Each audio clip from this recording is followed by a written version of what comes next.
तो और दोस्तों, एक बार फिर आपके लिए कक्षा 7 की बुक हमारा राजस्थान से मैं कुछ प्रश्न बना के लेके आया हूँ। आज का हमारा चैप्टर 4 और 5 है, जिनसे हम प्रश्न बना के लेके आए हैं आपके लिए। शुरू करते हैं आज का हमारा चैप्टर नंबर 4, राजस्थान में कृषि। आज का पहला प्रश्न रहेगा, राजस्थान राज्य कृषि विपणन बोर्ड की स्थापना कब की गई थी?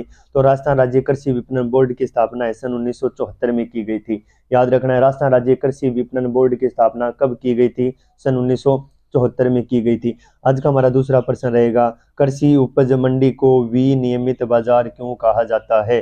कृषि उपज मंडी को विनियमित बाजार क्यों कहा जाता है? क्योंकि कृषि उपज मंडी को विनियमित बाजार इसलिए कहा जाता है क्योंकि ये जो मंडियां होती है ना, वो नियम के आधार पर संचालित होती है, नियमों के आधार पर चलती है, इसलिए इन मंडियों को विनियमित बाजार कहते हैं। आज का हमारा तीसरा प्रश्न रहेगा, मंडियों में खरीदार से और मध्यस्थों से कौन सा शुल्क वसूल किया जाता है? मंडियों में जो खरीदार होते हैं और जो मध्यस्थ यानी जो बिचौली होते हैं, उनसे कौन सा कर वसूल किया जाता है? तो मंडियों में खरीदारों से बाजार शुल्क लिया जाता है और मध्यस्थों से लाइसेंस शुल्क लिया जाता है।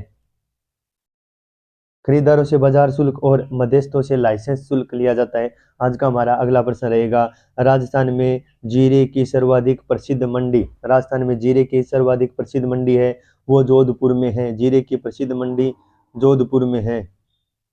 याद रखना है, राजस्थान में जीरे की प्रसिद्ध मंडी कहाँ पर स्थित है? जीरे की प्रसिद्ध मंडी जोधपुर में है। आज का हमारा पांचवा प्रश्न रहेगा, राजस्थान में धनिया और मेथी की प्रसिद्ध मंडी, धनिया और मेथी की प्रसिद्ध मंडी तो रामगंज मंडी है।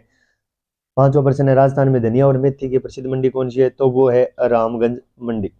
आज का हमारा इस चैप्टर का लास्ट प्रश्न रहेगा, सरकार है किसान से अनाज किस मूल्य पर खरीदती है?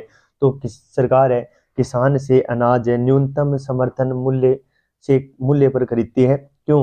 क्योंकि इससे क्या है कि इस प्रकार सरकार क्या करती है कि किसान को उसकी उपज का सही मूल्य दिलवाने का प्रयास करती है, न्यूनतम समर्थन मूल्य पर उसका सामान है, उसका जो अनाज है वो खरीद लेती है। इस शुरू करते हैं अगला चैप्टर। चैप्टर नंबर 5 है राजस्थान में व्यापार। इसका पहला प्रश्न रहेगा, राजस्थान में सर्वाधिक प्राचीन और सर्वाधिक रोजगार देने वाला व्यापार कौन सा है? प्राचीन और सर्वाधिक रोजगार देने वाला उद्योग है वो कौन सा है? तो राजस्थान में सबसे प्राचीन और सर्वाधिक रोजगार देने वाला उद्योग है वो सूती वस्त्र उद्योग है। याद रखना है, राजस्थान में सबसे प्राचीन और सबसे ज्यादा रोजगार देने वाला उद्योग कौन सा है? तो वो है सूती वस्त्र उद्योग।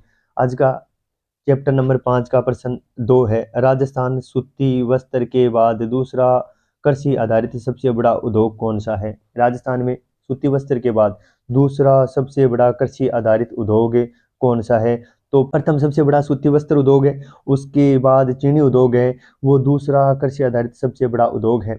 आज का इस चैप्टर का हमारा प्रश्न रहेगा प्रश्न नंबर 3, राजस्थान की प्रथम सूती वस्त्र मिल कौन सी है? तो राजस्थान की प्रथम सूती वस्त्र mills the Krishna mills limited है। याद रखना है, राजस्थान की प्रथम सूती वस्त्र मिल कौन सी है? तो राजस्थान की प्रथम सूती वस्त्र मिल द कृष्णा मिल्स लिमिटेड है। आज का हमारा नेक्स्ट प्रश्न रहेगा, द कृष्णा मिल्स लिमिटेड की स्थापना कब की गई थी और कहाँ पर की गई थी? तो कृष्णा मिल्स लिमिटेड की स्थापना 1889 में ब्यावर में की गई थी। याद रखना है, द कृष्णा मिल्स लिमिटेड की स्थापना 1889 में ब्यावर में की गई थी। आज का हमारा अगला प्रश्न रहेगा, वस्त्र नगरी के नाम से किसे जाना जाता है?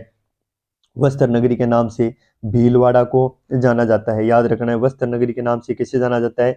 तो वस्त्र नगरी के नाम से भीलवाड़ा को जाना जाता है। आज का हमारा नेक्स्ट प्रश्न रहेगा प्रश्न 7, प्रश्न 6, राजस्थान किन फसलों के उत्पादन में अग्रणी है? यानी ऐसी कौन कौन सी फसलें हैं जो सिर्फ राजस्थान में ही होती है या फिर भारत में उन सबसे ज्यादा उत्पादन राजस्थान में होता है? तो राजस्थान में सरसों, ग्वार, अजवाइन, धनिया, मेथी, इसबगोल, ऊन उत्पादन में हमारे देश में राजस्थान का प्रथम स्थान आता है, या इन फसलों के उत्पादन में राजस्थान है वो अन्य राज्यों की तुलना में अग्रणी है।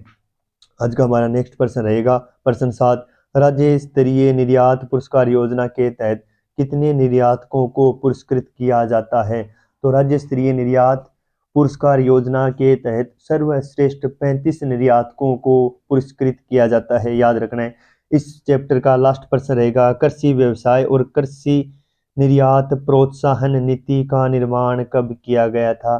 कृषि व्यवसाय एवं कृषि निर्यात प्रोत्साहन नीति का निर्माण 2019 में किया गया था। ये थे कक्षा 7 की बुक हमारा राजस्थान के चैप्टर 4 और 5 से बनने वाले प्रश्न। आशा करता हूँ ये प्रश्न आपके लिए फायदेमंद होंगे और राजस्थान बुक के चैप्टर नंबर 6 और 7 के प्रश्न बना के आपके सामने लेके आऊँगा। आज का वीडियो आपको अच्छा लगा है, अगर आप इस चैनल पर नए हैं तो हमारे इस चैनल को सब्सक्राइब कर लें ताकि आने वाली वीडियो सबसे पहले आप तक पहुँचे। आज के लिए इतना ही, धन्यवाद।